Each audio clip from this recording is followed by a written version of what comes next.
Hi friends, எல்லாருக்கும் வணக்கம். இன்றைக்கி ஒரு ஸ்பெஷல் நான்வெஜ் எப்படி செய்யலான்னு பார்க்கலாம். வாங்க வீடியோக்குள்ளே போகலாம். தேவையான பொருட்கள் பார்த்துருப்பீங்க. இப்போது கறியை நல்லா குக்கரில் வேக வைக்கணும்.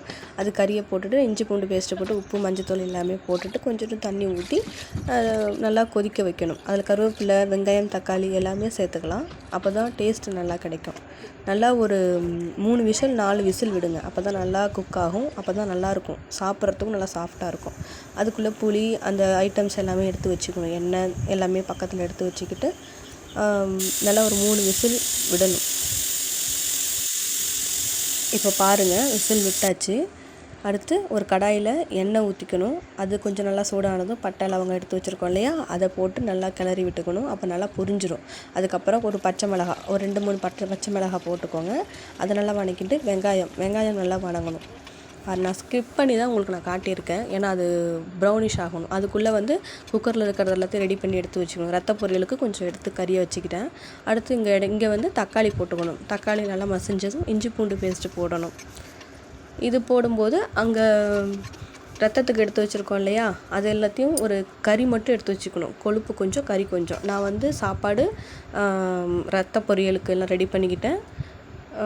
குழம்பு வச்சுக்கிட்டேன், கறி குழம்பு வச்சுக்கிட்டேன். அதில் அந்த ரத்தத்தை நல்லா கையால் நல்லா பிசைஞ்சு விடணும். அது எனக்கு கொஞ்சம் ஒரு மாதிரி இருந்துச்சு, பயமாக. பட் டேஸ்ட் வைஸ் அல்டிமேட்டாக இருந்துச்சு. இந்த ரத்தத்துக்கு எல்லாம் ரெடி பண்ணிவிட்டு அதே மாதிரியே பட்டை கிராம்பெல்லாம் போட்டுட்டு வெங்காயம் தக்காளி போட்டு கிண்டிட்டு இஞ்சி பூண்டு பேஸ்ட் போட்டுட்டு ரத்தத்தை ஊற்றி நல்லா கிளறிக்கிட்டே இருக்கணும். அது அடி பிடிக்கும். ஸோ அது அடி பிடிக்காத அளவுக்கு கிளறிக்கிட்டே இருக்கணும். இங்கிட்டு கறியை நல்லா வேக வச்சுட்டு கொஞ்சம் தண்ணி ஊற்றி கொதிக்க வச்சுக்கிட்டு இருக்கேன். அவ்வளோதான். இங்கிட்டு சாதம் வெந்துக்கிட்டு இருக்கு. 3மே ஒரே டைம்லேயே ஒன்றாவே நான் பார்த்துக்கிட்டு இருக்கேன். கொஞ்சம் கஷ்டமாக இருக்குது வீடியோ எடுக்கிறதுக்கும். ஸோ ப்ளீஸ் என்னோடய எஃபர்ட்டை பார்த்துட்டு கொஞ்சம் சப்போர்ட் பண்ணுங்கள். அந்த ரத்தம் நல்லா சுண்டினதுக்கப்புறம் கறியை போடணும். கறியை போட்டு லைட்டாக உப்பு மஞ்சத்தூள் இதெல்லாம் போட்டு கொஞ்சம் கிண்டி விட்டுக்கிட்டே இருக்கணும். அப்போ கொஞ்சம் கிண்டினதுக்கப்புறம் கொஞ்சமாக அந்த கரம் மசாலா, கறி மசாலா, அதாவது மட்டன் மசாலா எல்லாத்தையும் போட்டு நல்லா கிண்டணும். கொஞ்சம் நல்லா கிண்டினதுக்கப்புறம் அது அப்படியே குக் ஆகிட்டு இருக்கும். லோ ஃப்ளேம்லேயே வச்சு குக் பண்ணுங்கள். அடுத்து இங்கே கறியில் கறி குழம்புல மட்டன் மசாலா போட்டு மசாலா ஐட்டம்ஸ் எல்லாமே நான் சேர்ப்பேன். சேர்த்துட்டு மஞ்சத்தூள், அந்த குழம்பு தூள் எல்லாமே கொஞ்சம் அதுலேயே கொஞ்சம் கொஞ்சம் போட்டுவிட்டா அது டேஸ்ட் வைஸ் நல்லாயிருக்கும். உங்களுக்கு புரியலைன்னா கூட கமெண்டில் கேளுங்க, நான் கமெண்ட் பண்ணுறேன். உங்களுக்கு கண்டிப்பாக நான் ரிப்ளை பண்ணுறேன். அவ்வளோதான். புளி ஊற வச்சுருக்கோம் இல்லையா, அந்த புளியை எடுத்து கரைச்சி அந்த குழம்புல ஊற்றணும். குழம்புல ஊற்றிட்டு மிளகாத்தூள் பத்தில் போகலைனாக்கா இன்னும் கொஞ்சம் பார்த்து டேஸ்ட் பார்த்துட்டு போட்டுக்கலாம். ரத்த பொரியல் நல்லா கிண்டி விட்டே இருக்கணும், அடி பிடிச்சிடும்.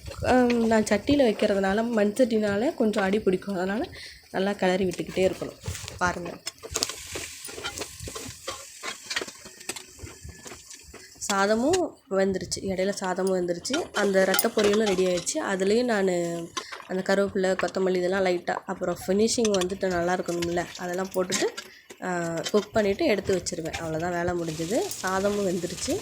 அதை சாதத்தை வடிச்சிட வேண்டியது. இங்கே குழம்பும் ரெடி ஆகிடுச்சு, ரத்த பொரியலும் ரெடி ஆகிடுச்சு. ஃபைனலாக கருவேப்பிலை, கொத்தமல்லி எல்லாம் போட்டு இறக்கி வச்சு சாப்பிட வேண்டியது. என் வீடியோ ஃபுல்லாக பார்த்ததுக்கு ரொம்ப நன்றி.